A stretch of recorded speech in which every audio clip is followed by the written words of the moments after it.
you feeling? You are certainly here. Anna, hi, welcome. Hello. Porch Swing is here. Here you are. It's you. Good morning. Good afternoon, Rose. I couldn't tell who that was. So hi there. Hi. Wow, we've got a pretty Rose, good assemblage of pals here. Yeah. was it just this morning, Rose, that we spoke? Yes. The day's all, and Anne, welcome. Thank you. We're always talking about how it just feels like a community. As you've seen perhaps on the website, we're just embracing that. And it is such a delight that all of the people that show up right here, we all know. And Rose, you are new to us. And we realized that it was in fact in these kinds of meetings at that first RootsTech that we really started to understand what this was all about and feel that sense for community. It's such a delight to be back to doing these kinds of sessions, and you're going to see a whole lot more of them. Sorry to just jump in there, Cameron. That's okay. I always go off script. That's just the guarantee. I never try to manage. Because there are the unmanageable in presence. Yeah, I mean, really, why bother? Well, gosh, I hope everybody's doing great. How are y'all finding the conference so far? Or have you even been going to any of the sessions? I have. I found some pretty interesting things. My heritage, the woman with ancestry and her stories, and there was something. She was with a couple other women earlier. Search party, something they're starting, I guess, or have started. Called Search Party? It's. I saw that. It's a method of researching, and it was.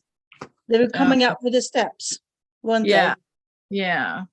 Oh, that's interesting. That's not what I'm familiar with. I'm going to have to look into that. I have multiple notes, but whether I can find them, they're all on different sheets of paper.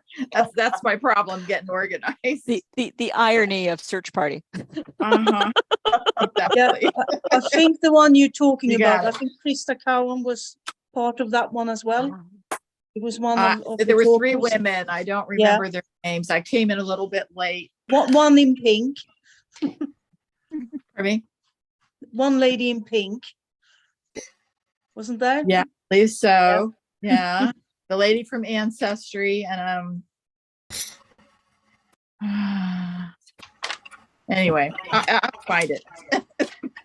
Well, Oh, I'm very Rose, where are you calling in from? Because are you and maybe lone Americans?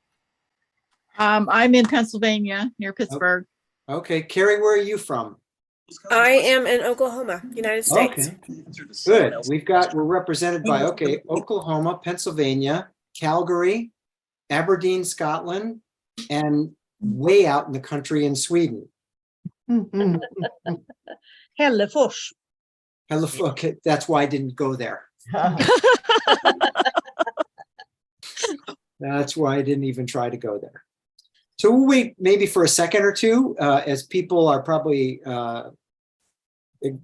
exiting other meetings and sessions, and then we'll get kicked off and started here. And actually, I'm fixing a little mistake on our website that Kathy picked up on just about an hour ago, where I had the wrong time on the banner. It's the right time in the link, but I did manage the wrong time in the banner. So it says 4 o'clock, my silly nobody. Anyway. All these sessions and time zones. I know. I thought I finally knocked it, but no, I didn't. In your defense, Barb, I cheerfully shared it before I noticed that.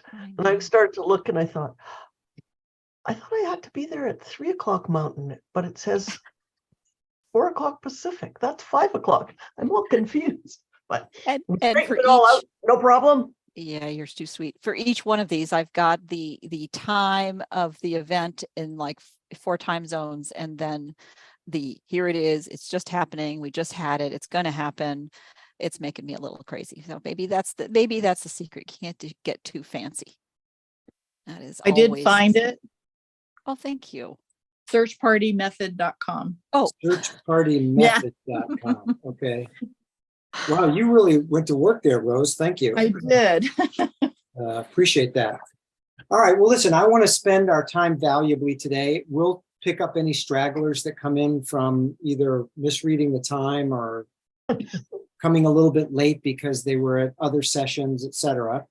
And since we have a very small, intimate group, most of which we've had interactions with before, we're going to dispense with a lot of formality.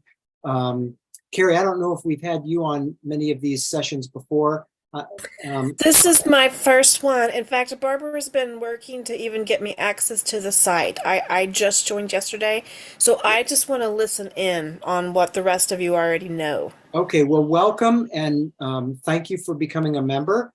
Normally, I'd get started by kind of kicking this off with, housekeeping about how to use the system. Most of you guys, we've done this a lot of times. Carrie, you know how to use Zoom, right? If you want to toss some chats or questions in, but frankly, with this small an audience, just yell. I think that's just as effective a methodology as anything else. And I am also going to dispense, Barb, unless you want me to do so for purposes of recording, with the Ponga commercial, because since we're dealing with kind of family and friends here, I think we can skip that unless you want me to go through it. no, I think that's fine. I think we just the reference to where to go to learn more.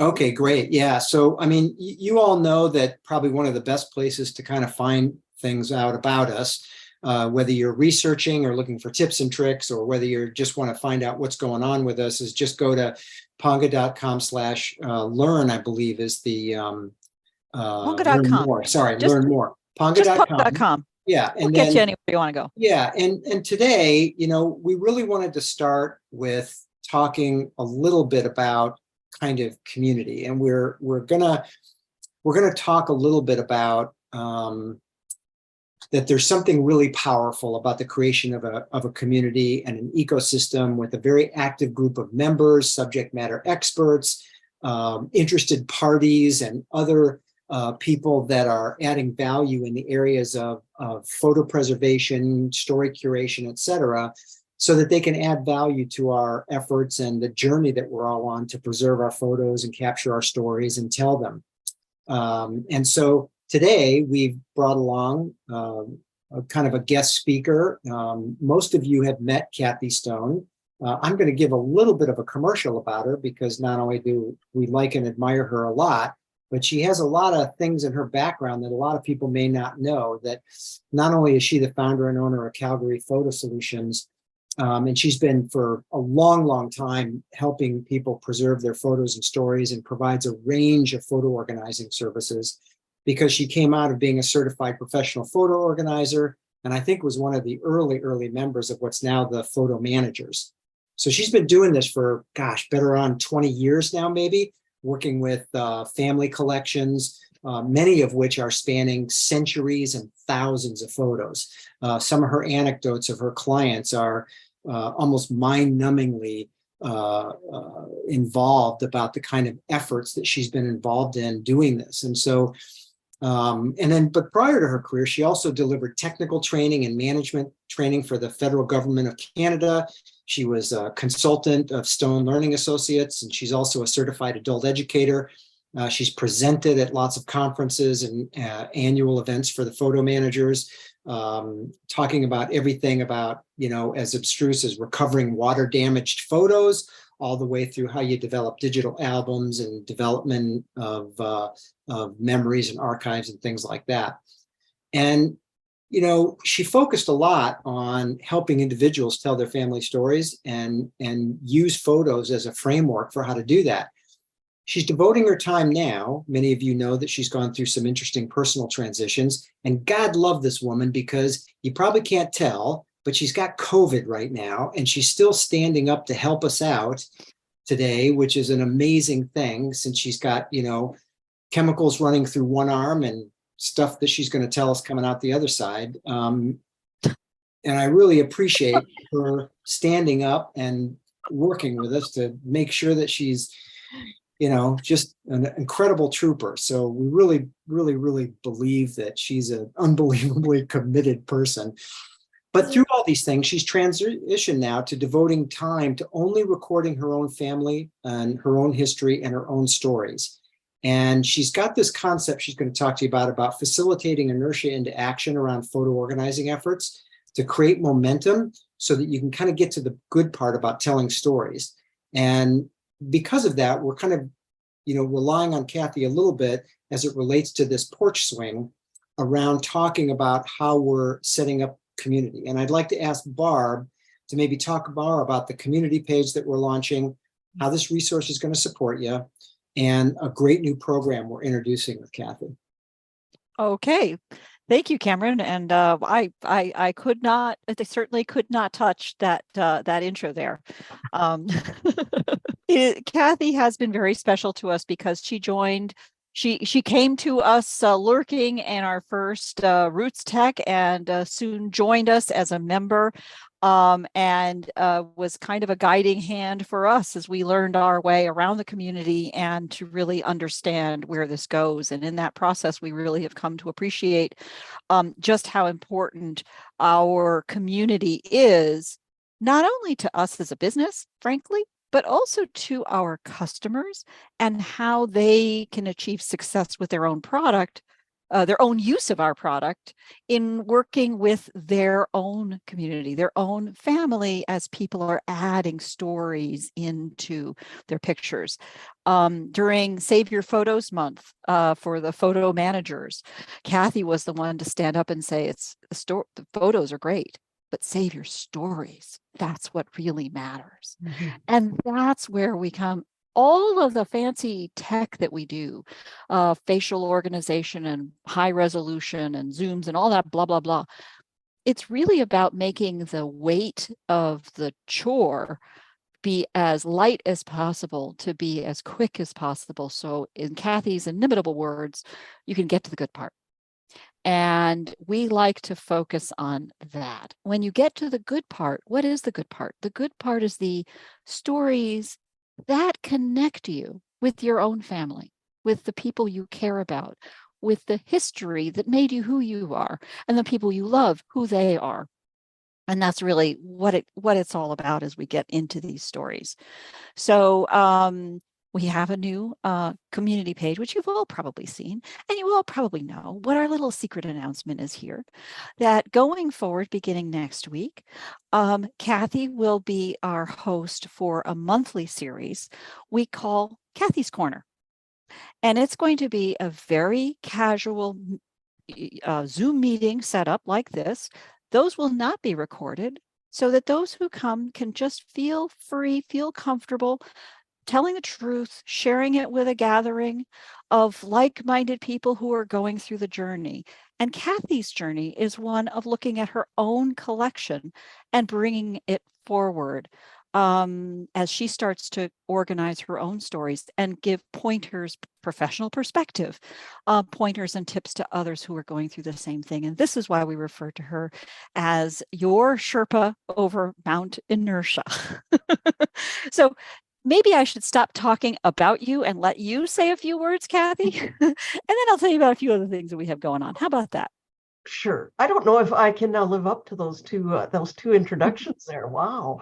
I'm really excited to, Cameron and Barbara asked me at one point sort of what I thought I was going to get out of my involvement in this. And I said, I just want to hang out with these people that feel the same way about stories and are working towards the same thing. And I know I learned something every time we did a series of, I know Anna from many webinars, I don't know when last year, 2021, where we were learning our way through Ponga with Barbara and Cameron, but together and talking about all the fascinating stories that people were working on. And that just opened up my eyes to the importance of stories in the family history.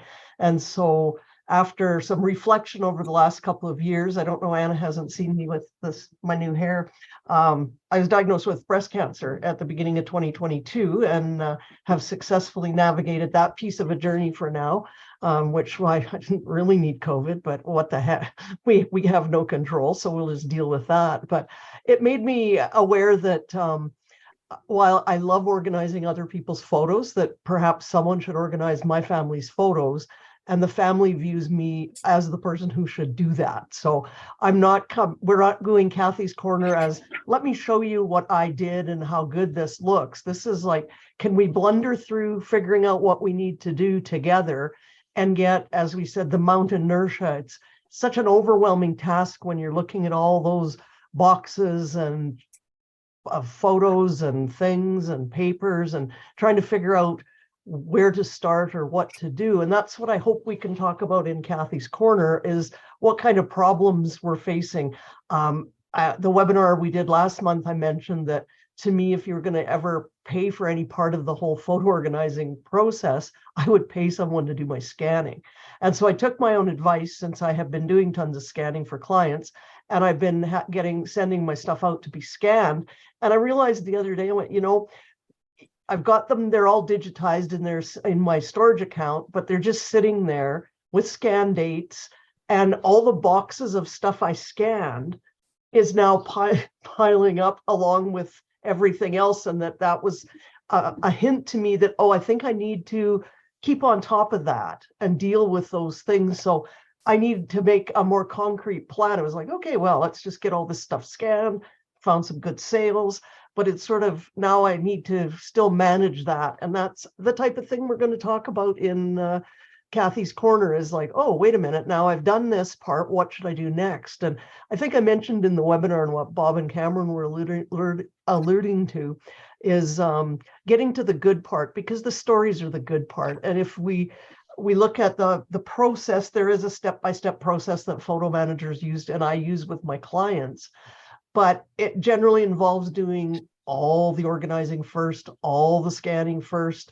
and you proceed in steps. But most people, after they start scanning, they go, they lose interest fast. So I was advising, you don't have to do it all at once. You can do little batches. And so I'm working that way. I picked a time frame that I knew what year my grandparents came to Canada. And I thought, let's start with the farm years and get those stories out, because also those are the ones that came to Canada in 1929. Those are the stories that we're losing the people who have the ability to tell them still. And that became a reality to me too, is I was like, yeah, my generation, that we have no, all my aunts and uncles are gone. My mom, that whole generation is all gone. And so I've got to get my cousins and myself to get these stories out of what we remember we were told, because we're past even being able to hear them from the people who tell them. So it's looking at things like that, and what's the most interesting or the easiest way to get things done and get moving in our projects. So that's, I think, the essence of the idea. And you're muted, Barb. Barb, you need to. Then I should probably fix that. Thank you.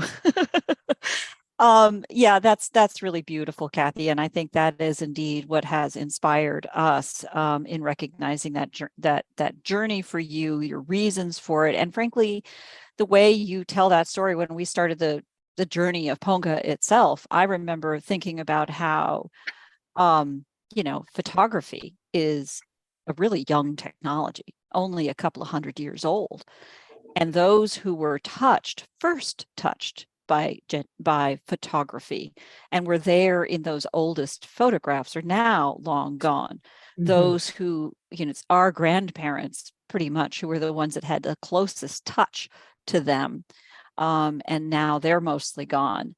And each of these steps you think about, those are the precious resources. Even the delicate prints are at risk of loss, but their stories are even more ephemeral and so important to protect. And I've always thought about how, as much as we give you fancy tools to identify the people in the pictures, or at least match them, it's the invisible in the pictures, which are stories, which are reasons. It's the why, it's the what happened before, what happened after, that make stories so iconic and precious. It's generally, while great photography, and we were talking about this earlier, and great, photojournalism, is capturing the whole moment of the story visually. Most of us in most of our regular families are mere mortals and have blurry, bird pooped old photos, and it is the gem is in why they were so important, the context of where they were. So thank you so much for that, and we are really thrilled. Are we okay with saying when the first session will be, or should we dance around that a little bit? It's an hour. If I can sit through an hour today, we should be, but we're going to say we're going to be all better by next Friday. So. Okay. So Friday the 10th, Friday the 10th. Do you want to say the time? Because I'm not sure I can be trusted. I can't remember, so I'll let you go ahead and check my calendar. I think let's all take our browsers to www.ponga.com/Kathy's Corner and see what happens. I have it at 4:00 Pacific. Well, you have Drum 4 roll, o'clock please. Pacific. In which time zone? 4 p.m. Pacific, 5 Pacific, 5 Mountain, p.m. Mountain 7 time. Eastern, and midnight GMT. That's 1 a.m. on Anna. Oh no. You know what? We can maybe alternate. Actually, that's maybe a real idea, is to have rotate these. And you know what, Anna? We can pick on you next. Okay. If you're Let me serious, tell a story. there we go. So Mhm. last night, Cameron commented on that I didn't have a photo in the background, so I put one up now. And this was a find in the photo group, because it was a photo that was showing miners that for different reasons don't work in the mines. They work above ground because they're old, like the man to the left, or very young, like the boy to the right, or injured or something. And I Jesus, asked how him, old? There's Yes, just so over your left shoulder. There, it looks like a Young. really young child. Yeah, and this photo is taken around 1910, and by law, children were under 12 were not allowed to work in the mines any longer. Under 12. So Wow. women and children had to work above ground. The man to the right, as it happens, because I did recognize him, that is my great-great-grandfather. Oh, Who was wow, born in that's spectacular. 1852 and died in 1918. So he was quite old when this was taken. So he had sort of done his time down in the pits. So he was up above ground. Well, thank you for doing that. Anybody who's been on any of our webinars where Anna has been involved in the past knows that she always has a spectacular photograph as behind her. And they always have such rich stories in history about the work that she's been aggregating around her family and what it was like to be in Sweden, turn of the century and before. I mean, really exciting stuff. So, this you're reminding me, and our conversations last night, also in the wee hours of the morning in Sweden, that we talked somewhere between 4 and 5 our time, which was 1 and 2 a.m. your time. We are thinking not only as far as Kathy's Corner as a community event, we are looking at all kinds of different things for community events, and we are absolutely open. And now that we have actually 2 of you in the wee hours of the night here from Europe, Anne here from Scotland, and Anna from up in Sweden, we're absolutely absolutely cogitating on different kinds of programs that we can put together that could be more regionalized and at more reasonable hours as well. So that's an invitation to both of you about some of the kinds of things. And let me go through some of the things that we already do and have planned. And I'm very open to other ideas. One, some of you have already seen, I think, our little How I Ponga events. So the first How I Ponga event was kind of invented by Lisa Listen, who wanted to show, she's been on many of our programs and wanted to show a little bit about how she uses Ponga. And it dawned on me that, yeah, actually, that is one of the fun things to do. I use it because I use it this way. Did you know that you could? And so I think having these as super tight, short little events. So we invented the idea of pocket events. So it's everything has to alliterate because, so a Ponga pocket. Then we have Ponga pocket events, and the How I Ponga will be a Ponga pocket event. And I don't not quite figured out the frequency, but I mentioned it to Victoria, Victoria McGregor. Many of you will know from our many collaborations. And so she'll be on at 4:00 this afternoon, which is why I goofed up the time. I know. That's how I goofed it up in social media. And thank you all for the support on fixing that. But I can certainly see doing at least once or twice a week of those.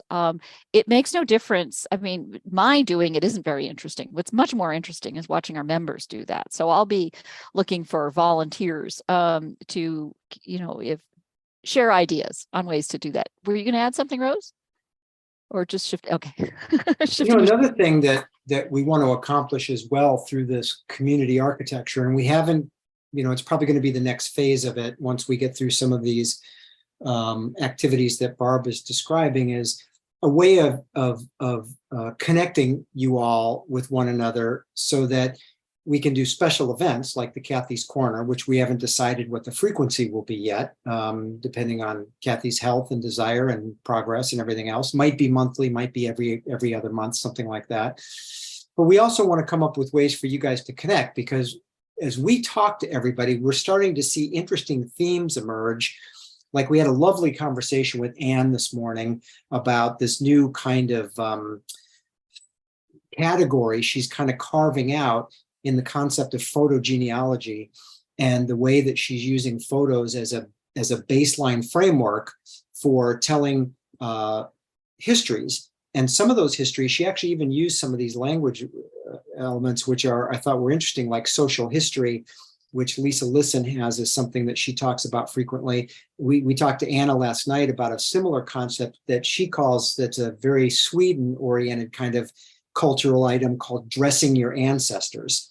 The concept is that you're dressing them with this social history that surrounds everything that they were doing during the times that the photograph were taken. And I think there's lots of cross-pollination that can go on as it relates to how do we think about the stories that we're telling, and how do we think about the curation of these photographs that I think could be very valuable. So we want to kind of create that connective tissue between all of you guys so that we can mediate activities and moderate some of them, but we also have things going on a generic ad hoc basis that can add value to each of your efforts, whether they're professional in nature or whether they're more individualized and private. So one of the things that I would like to ask you guys about, and I'm going to start with you, Carrie, because you're new, is as we think about providing the kind of services that we want to support the community, as you are now kind of a little bit of a newcomer or newbie, what are the kind of things that you think of that would be a great either menu or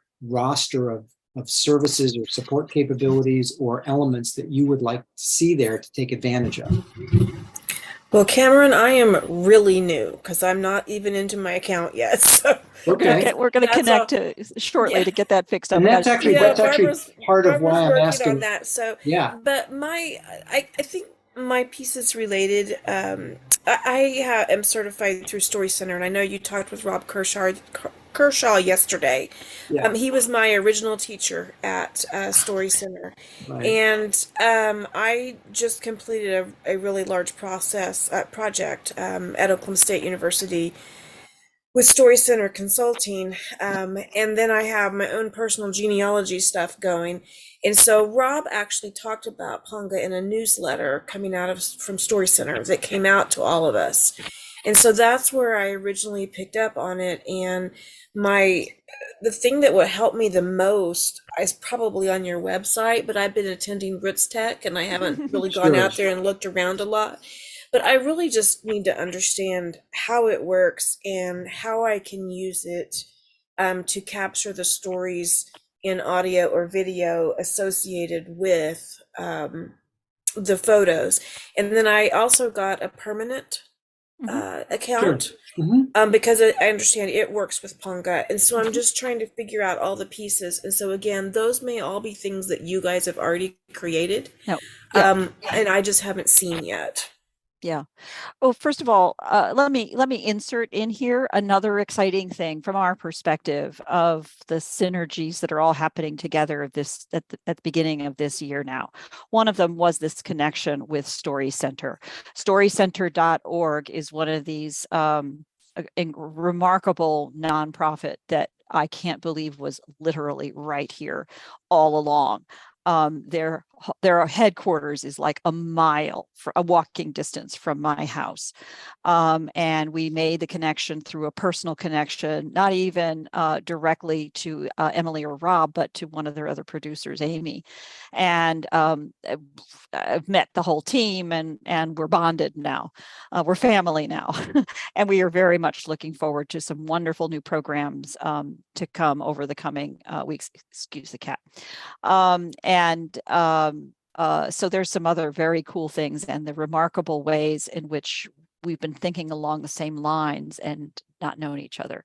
And they have this deep history and frankly academic chops that we don't. Yeah. We're mere we're mere technology folks. So we're very excited about the potential for those kinds of pairings. As far as the nuts and bolts of learning how all these pieces work together, this is honestly why I really love doing these family master classes, and why we're so generous about that's fine. Let's just bring it on in. Let's just walk through this, because I know secretly for everybody that I do that with, they spread it too. And so I'm delighted for all of you who have the initiative, who have the focus to take the personal time to go through all of this. It's a delight, and I know it rebounds and is shared to the rest of the community. And of course, as far as how Ponga actually works, the dirty little secret is there's a link on the internet. You can copy it and paste it into any comment in any picture, anywhere, anyhow. How it behaves, how you would do that, how you optimize that. There's some subtleties to that, but that's really easy. And that's what we'll walk through. And there are tools that just happen to be out there for their own reasons that are genius when used together with Ponga, like Google Street View, for example. Who knew? And it's really fun to be able to do that because it presents new and interesting information about what you can carry forward. And that's what you're describing is what I'm really looking for. Okay. At this point. Yeah, fabulous. And I have a feeling that with your Oklahoma University, State University, Oklahoma State. Yeah, that there's going to be some chops there, and we're going to have some opportunities to expand. I hope so. We sure are having fun with Story Center. We've got a major event on the 23rd, and we are having a lot of fun with it. So, one of the things that I really am excited about with Story Center and with so many actually, and permanent.org is there as well. Folks that have the hooks into the heritage museums and institutions. We were talking a little bit about this with Anna. Kathy, you and I have certainly talked about this, and Rose, we even have a little bit of these conversations, and certainly with Anne in the local communities, is these museums that are supporting cultural interests, the many native tribes that you have in the American plains and the distinctions and rich cultural heritage that they bring together, and ways to leverage and support that and expand on that. So that's something that is distinct and special in each group. So we want to create ways to have those kinds of communities grow. So it's our community, but it's also helping each of you in growing your own communities and giving and supporting the tools to make that happen. And just to call out here, Kathy's added a comment in here to the chat. Ideas, questions for Kathy's Corner. She's got a Ponga address to send that to. So that's kind of cool. Where you That's the feel most free exciting part for me. if that's all it took. Oh, email. So some of the other things So that cool. you may not be aware of that we now do. One of them is with each annual membership, we also include this free private family masterclass. And what we might mean by that, ideally, is people bringing together multiple family members that they're looking to be part of this project. And let's all just do a call together, even have a tool I can help you find a time that everybody can be there together and walk through the logistical challenges of collaborating. We don't have the fancy software with an admin and uses and seat multiple seat licensing and things like that would make it very complicated. It's Ponga as you know it. But there are ways that between your member account and your guests, you can bring everybody in. And of course, we certainly don't mind if you have multiple members in a family. We'll even show you how, some best practices about thinking about that, how that would work. But that's now with every annual plan. If you already have an annual plan, of course, I'm not going to be picky. Come on in. I'll walk you through all of that because that's what we're trying to do here. Also, we now have a monthly new member welcome party. I call it a party, but it's really just another scheduled Zoom call. But it gives me a chance sometimes even to bring together multiple members at the same time and share what those challenges are together. And I'm always happy to do those at specified times if that works. I have a sort of set schedule for that. And my little, for some of you who have been with us for a while, you won't see these because it's scheduled relative to when someone joined, but I'm doing a lot more active pop-ups inside the software to tell you things that might be helpful and relevant at the time you get there. You just uploaded, let me tell you what to do, refresh, because sometimes you upload to the cloud, you come back and look in the browser, nothing changed. Oh no, something's wrong. I did something wrong. First of all, you never did anything wrong. Second, no, you didn't break the software. I get that a lot. We're doing something wrong, or let me give you a tip that's helpful if you understand how it's working. If you upload to the cloud and you're looking at it in a browser, you might have to hit refresh because the browser is just looking at what's happening in the cloud. So, it's amazing how sometimes those little tips leave people confused. So we want to help people through those new member getting started kind of bits of confusions. I'm also doing a lot more outbound email, or rather Cameron is doing all this outbound email. And At least my name's at the bottom. That's about it. I'm a coward. And frankly, all of you who are my insiders now, you're here at this group, you've taken the initiative to do it.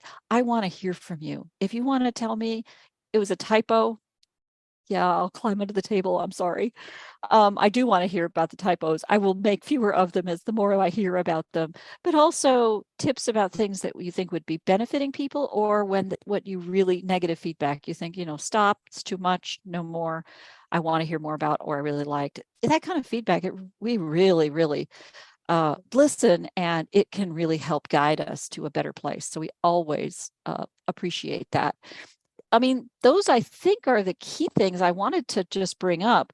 On the email, one of the things that I'm anticipating doing is an email that goes every month to all members, not just new ones relative to something that you've specifically done, but goes to everyone that is picking up some of the kinds of new things that we may be picking up in social media, or new tips that we've published, or other kinds of things, but not sending you everything every month, every minute, because we crank a lot of stuff out quite frequently, and that's just a little too much.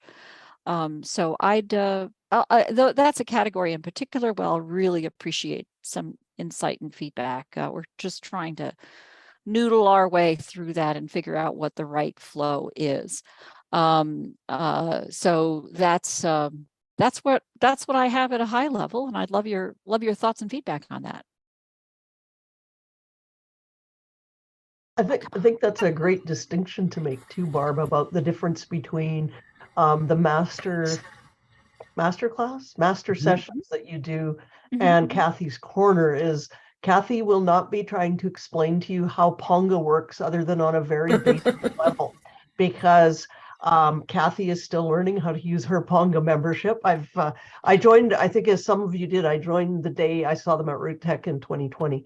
I had been Barb and I had been following each other on Instagram with me having no idea, but we had been discussing our mutual love for picking out details, tiny little details in photos to try and help date them, because that was a fascination of mine. And I popped into the booth, and I think Cameron was there, and that was the beginning. And I think I had an account by the end of the day. And so I'm still learning in Ponga, so I can probably help some basics, but that's Barb's job. My job is to tell you about how I'm progressing through and help you with the roadblocks, or the hopefully not avalanches on Mount Inertia, but helping you get going so that you can enjoy Ponga and get all your stuff in there. So one of the things that's interesting, how many of you guys have iPhones?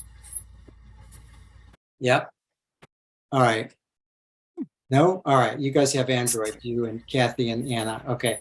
So if you have an iPhone, maybe this is true in the Android world. I'm an loyal Appleite, and so I use Apple phones. I don't know how many of you have had this experience. I bet every one of you, if you have anybody in your family that's in their 20s and 30s, is that we can effectively use this device to do what we mostly need it to do, and we can use it powerfully with its smartphone features.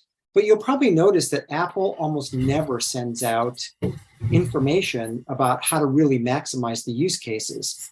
And I'm always coming across, my son telling me, hey, Dad, did you know that you could do this? And all of a sudden now this is part of my repertoire, because he showed me something that was new, that quite frankly was intuitive, logical, but I really never thought I could do it because I never saw it on a list of features from Apple. So I'd never thought it was part of the OS. Ponga is a little bit like the same thing. When you go through a master class with Barb, what's going to happen is you're going to have to learn the product, and you're going to learn how to do the basics of maturing a photograph from its digital ingestion into our system, all the way through the curation process, the organization, and the using it to put in circulation with family and friends and crowdsource, et cetera. But there's all kinds of interesting other ways to do things. And I don't want to call them secret expert kind of capabilities, but there are those kind of little things in there that we don't really publish, we don't really demo, because they're not really required to be effective in the use of the system. But as our users, our members get more effective in doing this, we frequently find out, they say, well, can you do that? And of course, the next thing that happens is we jump on, show you the thing, and you say, oh, geez, I wish you know what I mean? That's a really cool feature. I wish I would have known that before. And it's not that we're keeping them to ourselves. It's just that sometimes things that are obvious to us may not be obvious to you, and vice versa. So it's really important when you run into problems, or you see things that could be made more efficient, or things that you like that you want to support, or ideas, please get them out there. And Barb and I have been technologists for our entire career. And so, there is this concept that everybody's baby is beautiful, but that's not really, unfortunately, the case. And so we can sometimes get so deep into the process that we are looking at it from, a very, very altruistic perspective of saying, we're trying to put together capabilities to service our clientele. But we're not looking at it always from your perspective, coming the other direction as a user. So if you see something that seems weird or uninformed or something like that, please raise your hand up and say, oh my God, what were you guys thinking when you did this? Or wouldn't it be cool to have this other capability that we're thinking about adding in? Maybe we can accelerate that, or maybe we can think about putting something on a product roadmap.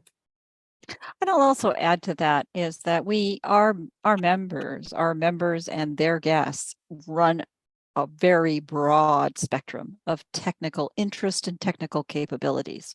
When I do the onboarding sessions of various kinds, it gives me a way to find out just how comfortable our members are with technologies and what kinds of things they need to do. I've had both some incredibly sophisticated questions coming from people who begin very modestly with, I don't really know what I'm doing, blah, blah, blah.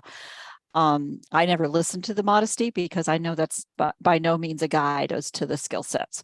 And at the end of the day, there's a little bit of what we do, with the facial organization features are highly technical. We try to hide that so you don't waste your time with the brouhaha of it. But sometimes if something seems a little bit funny, it could be a bug of ours that either I don't know about it and I need to, or a bug that is something that's affecting your account only, and 2 clicks at the back end and we fix it. So, if something is not right, you tell us. And the baby, we know what babies look like when they're little. There are, newborns, it can be an issue. We understand. Frankly, Not hurt. there's always this juxtaposition for any of you who have been involved in a technology enterprise that, the stuff that is most simple actually turns out architecturally to be the most complex to do.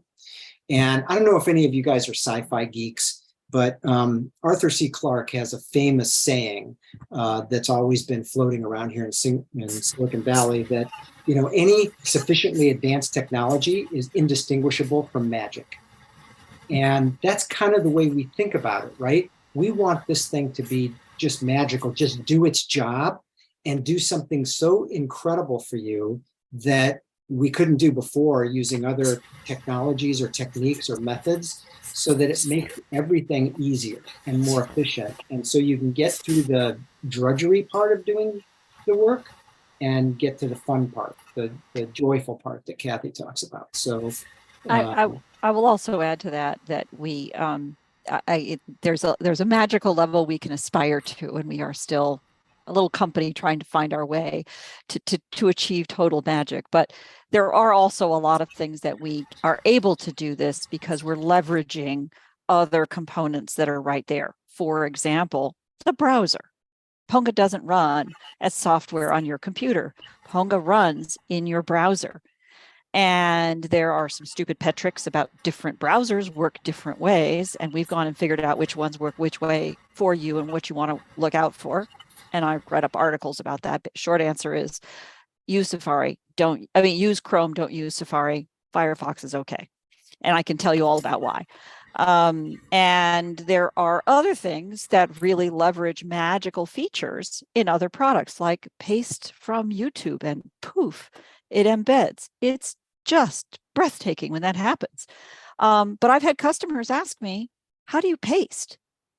So, that's what I mean about a wide range. And this may be a member, but for some of you, this may be a family member who is a guest you're inviting into the picture. So we try to educate gently and work people through what they need to know to get where they need to go. There's an article I wrote based on that kind of feedback about using browsers. I always think of it as stupid pet tricks for browsers, but it's, it sort of walks you through things you probably didn't know. And in writing that one, I actually learned several things myself about, we don't have a search function to find a given picture. It's kind of annoying. I agree. I would love that too. But there's a very sneaky workaround. If you want to find a picture and you know the name, the title, what's in the title of the picture, you make your window really small, go to your full library, make your window really small, go Command F, and it'll give you, 1 of 47 or 1 of 3, and it'll bring that picture, and you can sequence through them into that window in your browser. Who knew? It's a nice and simple little trick, and it works every time. I use it every time. The same thing is true for finding your scrolling long list of relatives in alphabetical order, or how to think about your albums that you create grouping those separate from the list of names that are automatically created for your albums of pictures for all of your named people in your pictures. Those are kind of best practices that really help work it through. A lot of times they may be workarounds to features I wish we had, but frankly, if we went back to go make all the features we wish we had, we're going to make a whole lot of features that nobody cares about and make the product very, very heavy and complicated. So our preference was to get the product out there and listen to what people want and care about. So that's why we think this kind of conversation is so important, which means I should probably back off and let you tell me. So I have a question for you guys. Sure. Do you have other faculty members at universities who are using Ponga as a part of research? As a part of Not a research, part not of that I can research, think of. No, we've Well, had a couple Bogda. conversations. So we've had a Christoph couple sort of. conversations with universities. We've Southwestern University in Texas.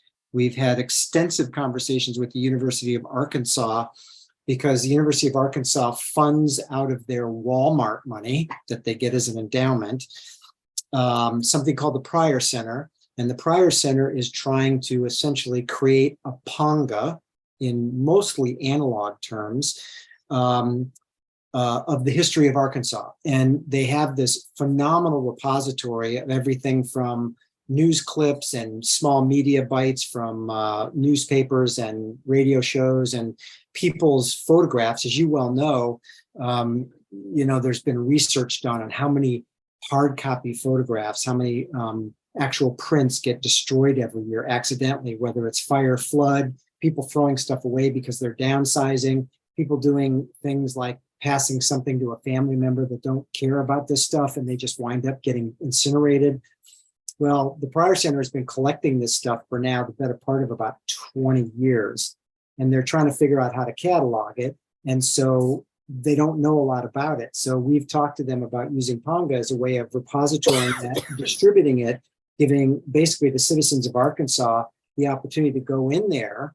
And because of our incredible facial identification capabilities, if they go into this library of probably 20 million photos that are now being digitized, and they identify Barbara, then we can pick up Barbara out of any one of those 20 million photographs.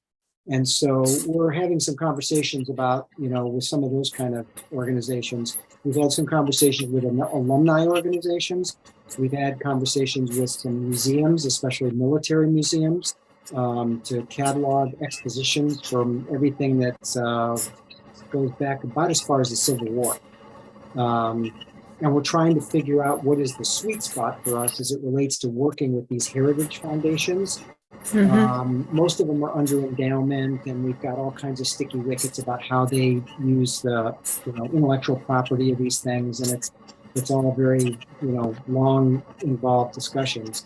But we're not doing anything with universities that are working on historical archives as it relates to specificity around a mandate or a charter that they have from a grant or a funding organization. Most of them have been for these other secondary or tertiary activities like alumni organizations or the things that I was describing with the Pryor Center.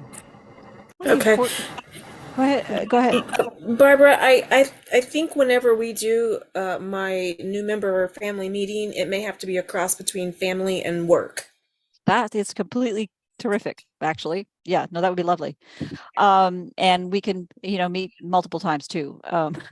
One of the things that I was going to add to that is there are often, as Cameron was describing, institutions have certain kinds of obligations that they have and access controls as well as the intellectual property interests. Ponga is designed so that you have this notion of the owner of the picture and the privacy of controls of that. But the content that you point to and bring in leverages tremendously off of institutions that are making all of that kind of content public. So there are inherently, organizations like the Digital Public Library of America or the World Catalog, or, Ransom Center, the Rumsey Map Center here in Berkeley, or in Stanford.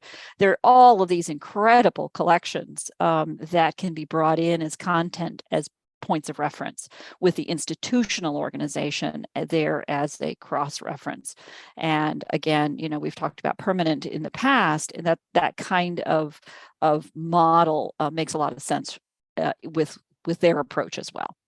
So there's actually one more that I was thinking of that might be interesting, very much orthogonal, Carrie, to the exact scenario you're talking about. But we have done some work with an organization called Family Pictures USA, which has this concept of telling stories to develop greater awareness. And they're largely funded by public endowments like the Ford Foundation and organizations like that. And they do sessions in different parts of the country. A lot of them are with universities. We did one that they did with USC. We did one with University of Florida. Most of those are around kind of sharing stories as a way for us to develop a greater sense of community and understanding from the perspectives of diversity, from the perspectives of understanding more of what other people are going through. There was one that was done in the city of Philadelphia that I thought was a really interesting premise that has a very high degree of teenage murder. And the idea is if we can get these kids together, supported by community service operations, whether they're a YMCA or a community center, whatever, if we can get these people to understand that telling stories between themselves gives them a deeper sense that it's not just an inanimate face that you're about ready to pull the trigger at, that there's a whole family history of ancestors and stories and all kinds of responsibilities. It's almost like a Capra-esque kind of understanding that you are about ready to take the life of somebody who's connected to a very long line of relationships and relatives and ancestors, under the guise that if they have that level of awareness, they may not pull the trigger.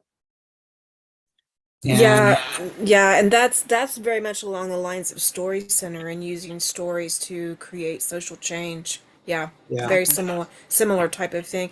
Well, I think one of the things that you guys, it sounds like, may not have realized that you've done is you've created what I suspect, and I'm anxious to get my fingers on it, maybe an incredibly effective data collection tool for qualitative researchers. And so that's something I really want to take a close look at. And Barbara, it's going to require me to ask lots of things about how data is stored and encrypted and all that kind of stuff. But I think that you guys may have a sideline that you don't realize yet that will be fun to explore. Yeah, we actually have thought about some of those things. We have this thing, Carrie, where we are extremely focused on the privacy and security of our members' stories, images, and everything else. And I often tell this story about, there's a photograph floating around in my family of a guy walking around. He's got a Christmas tie on and a button-down shirt like this, and he's holding a big mug of beer, and he has no pants on, and he has Santa Claus boxer shorts and long socks held up by those old-fashioned garters. Okay, that guy is now the chairman of the Dallas Federal Bank. And so he doesn't want that photograph floating around because it's been in my family and he's a relative and all that other stuff. And so it's important that we maintain a high degree of seclusion among people that you don't identify as having access to your photographs and your stories, et cetera. Having said that, there is one thing here that's very interesting in talking to people in the media business at large. And there's two elements about this that kind of dovetail, Carrie, into what you're talking about. One is we do systematically, Barb and I and the rest of our team members never look at the photographs of our members' accounts, nor do we look at individual statistics about usage. We only care about, are you doing stuff with it? Are you in there? Are you active, and that kind of thing? So we look at those kind of statistics in terms of usability, but that's it. And we only use it to make sure we understand, which of our users might need some help and, who's struggling maybe to use the system, that sort of thing. but we don't collect what you might call algorithmic defined data that you might hear out of other social networks like TikTok or Facebook or Google or any of those guys. We're very much adamant Because about that. we're not advertising. Now, We're not, having, yeah. and that's why we don't have an advertising model. That's why we're a membership service, and that's why it costs money to join. You know, we've often thought about asking you guys, would you be willing to give up your privacy to have the service for free? Exactly. That's exactly what we get from everybody. So you, all of you, right at the same time, shook your head no. And that's kind of what we discovered. That was part of Barb's and I original design thinking many years ago when we even conceived of the service. And so we don't believe that trade-off is worthwhile either. However, there's a couple of exceptions that might be interesting. And let me propose these to you. You don't have to answer today because I'm going to come back someday and ask you again about it. And it's nothing we're going to do in the interim. But when I talk to people who write scripts, I have a friend who runs a business called Loglines, which is a way that they distribute storylines to Hollywood producers around scripts that are available. And I ask the guy sometimes, where do you get those log lines? And one of the things that was interesting about it, he said, 98% of these log lines come from real stories that we've uncovered in the news, in media, listening to people, et cetera, and so on. And I know from my own experience, there are unbelievably colorful stories in my family about things that have historical relevance. And we've often thought that I will guarantee that among the five of you sitting here, one of you could produce a story that is, I'm being facetious, but is close to a made-for-TV movie. And, or could be the fodder for a historical novel, or could be important, as Carrie suggested, to a researcher or somebody who's doing demographic work on a geopolitical basis or something. And so we've often thought downstream, would we open up our members the opportunity that they could opt in and say, you know what, I do have some stories that might be relevant. I've got some pictures like the one behind Anna that could be the basis for a very interesting story about what went on in the lives of these miners, you know, back in, 1900. And so we've thought about that kind of stuff, but we don't have the size of community yet to make sense of that. And second, that starts to get on that hairy edge of, we want to be really, really careful. And yeah, and my concern is more that you have the privacy pieces in place, because to put research data out in Ponga, which is what we would be doing, it has to meet certain guidelines Right. that we have to meet as researchers. And so mine is not in the can we share it side of things. It's more, is it stored in a way that it can meet the standard for can it meet the standard for research? And I'm sure hoping that you guys' answer is going to be yes. But this is an offline conversation. Yeah, Sure. yeah. We can In fact, continue later. if you can stay after for just a couple of minutes, Yeah, we can or chat we about can that. have a conversation. I have something just related to getting you back on, getting your count going. So unrelated. So we are actually, go ahead. Oh, no. I was going to propose another thing that I wanted to ask everybody about, but if we're out of time, we can do it at another time. So at a high level, let me ask the question, is this the sort of thing that you would find interesting to have as a gathering of Ponga members, which I would expect to be a bit larger on a regular basis, to do like monthly? Is that something you think would be interesting? Yeah. And perhaps even at better times of the day. A little earlier in the day for Yeah, a little earlier. We are aware of the fact over here on the West Coast, we are at the far end of the North American time horizon.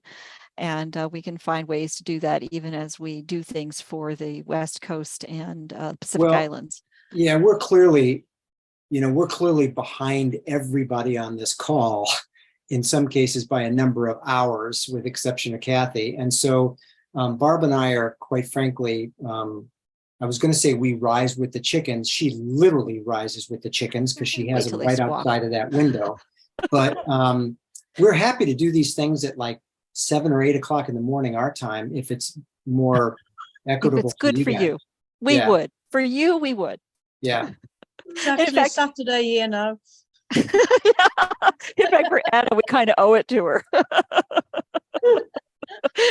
Oh, absolutely. And Anne, you too now. I know you've been there in the webinars. Yeah, So- but that hour makes a big difference. I have to say that.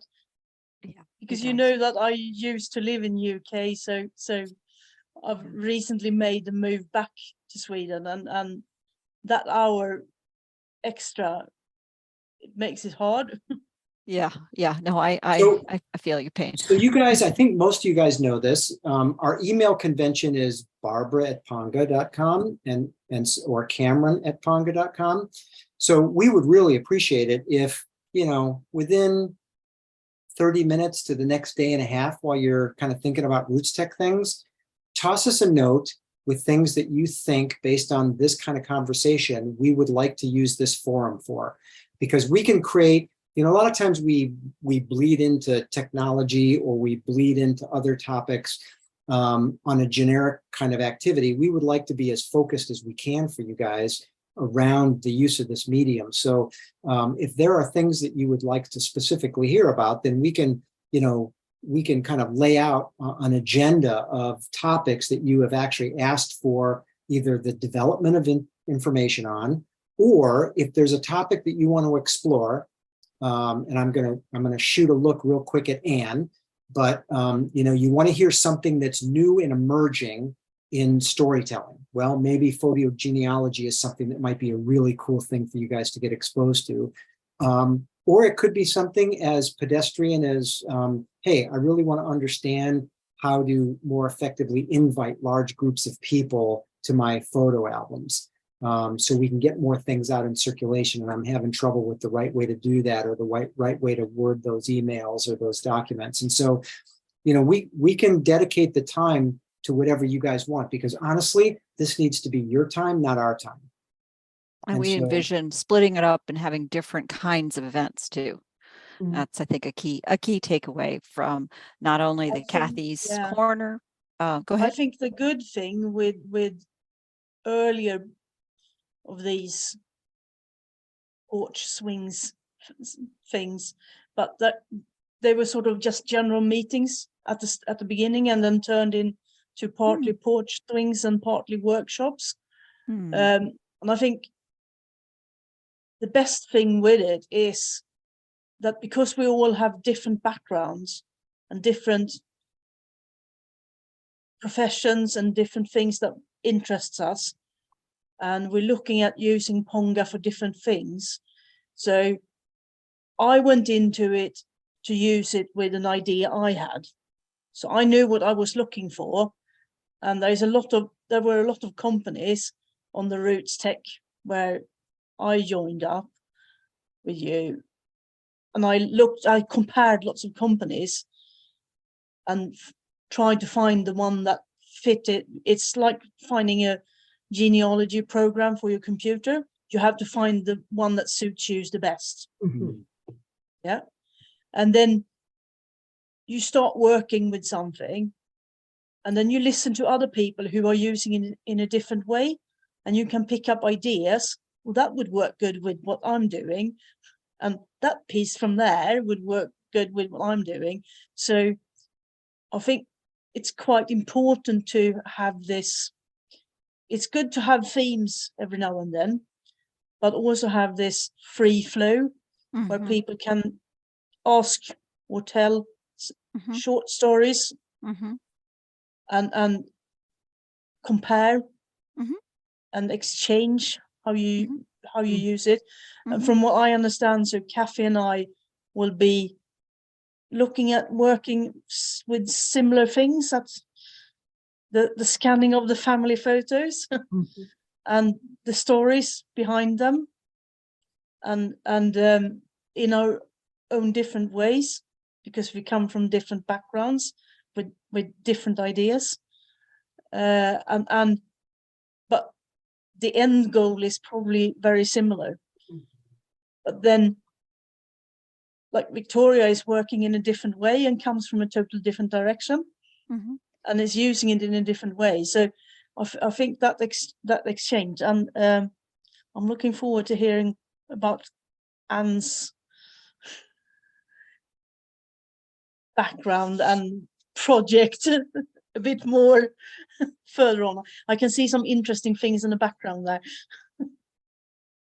Yeah, she's telegraphing her background a little bit by what's in her office. Well, yeah, Anna, that's great input. And so, the Kathy's Corner thing that started was designed, and this is a great thing because we can riff maybe a little bit off of that idea of her going, now that she's, I'm putting words in her mouth a little bit, but I've done that before. She's now stepping back from doing this work for anybody else, right? And it's one thing when you're doing this professionally, you're getting a check for it and you're consulting to somebody. Now that business is off to the side and she's doing this for herself. This is a very different thing now because now she's doing it with her own photos. There's a sense of ownership. There's a sense of mandate. There's a sense that she now is doing this for her family, her heirs, etc. And so one of the ideas was to follow her through this journey, not only to get the best practices, but also find out where she's gone off the rails a little bit so she can talk about, oh my God, let me tell you what I did this week. Reality And TV. Here's how to get the train back on the track because I really screwed this up. And here's a better way to do it. And so we can use that maybe, Anna, as a jumping off point also for people to anecdotally talk about the different ways that they're doing things so we can share in a roundtable environment kind of what that means to everybody. Because I think you're right. Everybody's coming at this as from a different direction. And even Carrie, getting started brand new and coming from what sounds like a pretty significant research background is probably going to have a different dimension about the way she thinks about this and the way she pursues it. So I think getting the benefit of everybody's thinking is going to be really great. And I think it's guardianship more than ownership. That's, Right. Because that's we own the photos we've taken ourselves, but the other ones we are guardians for. yeah, that's exactly right. Great And even concept. the ones that we've taken ourselves that we own for now until if they're important enough to pass on to someone else. That's exactly right. Yeah, that's such a I was about to say I don't mean this, but I actually do mean this. That's such a fantastically Europeanish outlook that you think about yourself along a lineage and that you are just here as the next phase in that lineage and you're designed to protect and preserve and add value and then pass along. We don't really have that concept as much as I'd like in the US. And that's something to figure out maybe how to talk about at some point, because I think that's a real critical element that a lot, especially young people in the United States, they just don't think that way. And the idea that, we all stand on the shoulders of the generation that came before, and we need to pass things on to the people that are coming downstream. I think it's a really critical thing. Most people in this country, are so entitled, I think, we're not even aware that we're only 2 generations away from people that look like the people that are behind your back. We just we don't know it. We don't see it. And I think that's a great concept. I love that guardianship idea. Because of them, we are where we are now. Right. That's right. Right. That's right. And I think a new generation, a younger generation has actually, your perspective will differ depending on the generation of your own kids or the people around you. I have 25, 30-year-olds in my family now who are growing up to be incredible young women with an incredible perspective about a climate change future and their role today and what that's going to look like and where that's going to take. And I think it's really giving them a very different attitude about the future than we grew up with in days of throwaway clothes and throwaway paper plates and everything else.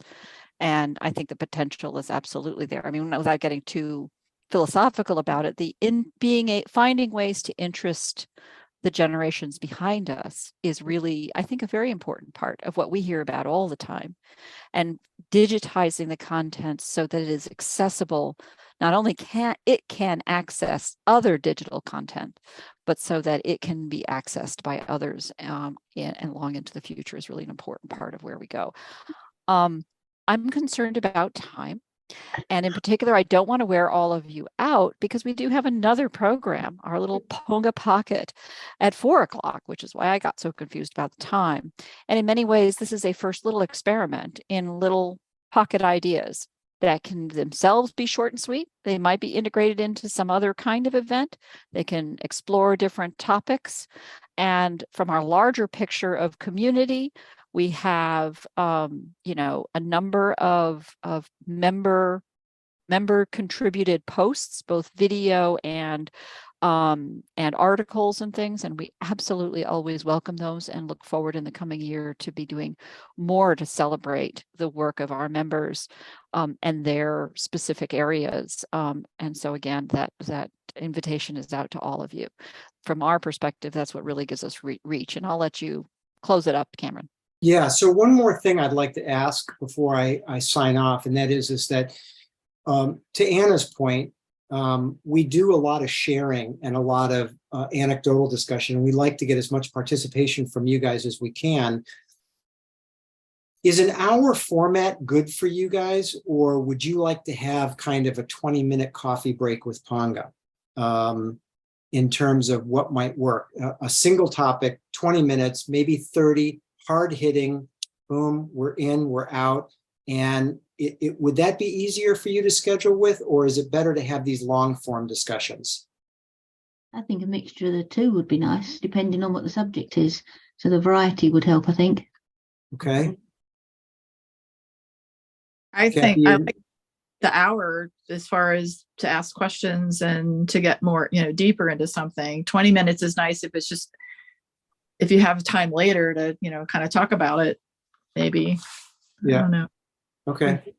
Maybe 20 minutes if they're more kind of one way, where we're maybe disseminating information, right. and then maybe an hour if there's a lot of interaction. Okay, cool. Hey, thank you guys a lot. As always, you are just precious as our most valued members, and we appreciate the input, the advice, the guidance, and we appreciate your membership and your commitment and your support. So thanks again. Hopefully we'll see you at Victoria's event after this, and look forward to talking to you then. And Kathy's next week. Thank you so Kathy's much, next week everyone. on the 10th, right, at 4 p.m. at the 10th. All right, so long, everybody. Bye. Bye. Bye.